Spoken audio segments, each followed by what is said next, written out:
Samsung's highly anticipated foldable screen phone, known as the Galaxy X or maybe Galaxy F, has finally been teased at a developer conference. It might arrive as the Samsung Flex. Although Samsung's foldable phone is a little way off yet, the firm has teased it for the first time at a developer conference, although it was shown off with the lights dim to hide the design. Unveiling the Infinity Flex display, Samsung said it has paved the way for a breakthrough foldable smartphone form factor. Now it's been shown in the flesh, we know that the foldable phone will have a tablet-sized screen that can be folded in half to fit in a pocket. The 7.3-inch main display will use Samsung's new One UI and be able to run 3 apps at the same time. The app experience seamlessly transitions from the smaller display to the larger display as the device unfolds. In addition, users can browse, watch, connect, and multitask without losing a beat, simultaneously using 3 active apps on the larger display, said Samsung. The wait for the Galaxy X foldable phone goes on, as although it was possible it would be announced on October 11 at Samsung's 4X event, this turned out to be for the Galaxy A9 with its 4 cameras. It seems the device is likely to launch in 2019, with Samsung stating it will start mass production of the Infinity Flex display in a matter of months, according to The Verge. So it's possible we could see a proper announcement at CES in January.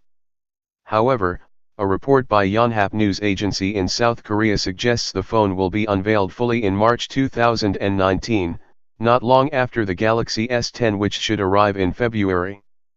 The Galaxy X has already passed certification, and there was an oops moment when it recently popped up on Samsung's support site, suggesting it is nearing completion.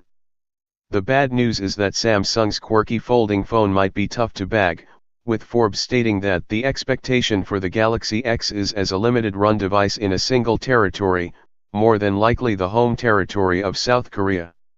If rumors on the Galaxy X pricing are true, we have no trouble believing it will be a rare handset. Samsung's foldable phone is expected to cost as much as $1,850. The same report that suggests March as the release date says the foldable phone will cost as much as $1,770, although Samsung hasn't settled on the final price just yet. The firm plans to ship 1 million of the handset in 2019. That's around £1,400, but it's unlikely we'll pay that in the UK. Usually pound and dollar prices are more or less the same, so we could be looking at a smartphone that's just a couple £100 cheaper than buying 2 iPhone XS. The Samsung Galaxy X was originally rumored to be a 5-inch phone that could fold out into an 8-inch tablet, but we now know it's a 7.3-inch panel called the Infinity Flex display, which is 4.6-inch when folded. As detailed at the top of the article, the device will use a new One UI to run 3 apps at once. According to early rumors, the screen resolution is expected to be 4K, 3840 x 2160 pixels, ensuring that it remains high-res when folded. Do like and subscribe for more updates, and do tell me, is this worth of buying or no? Thank you.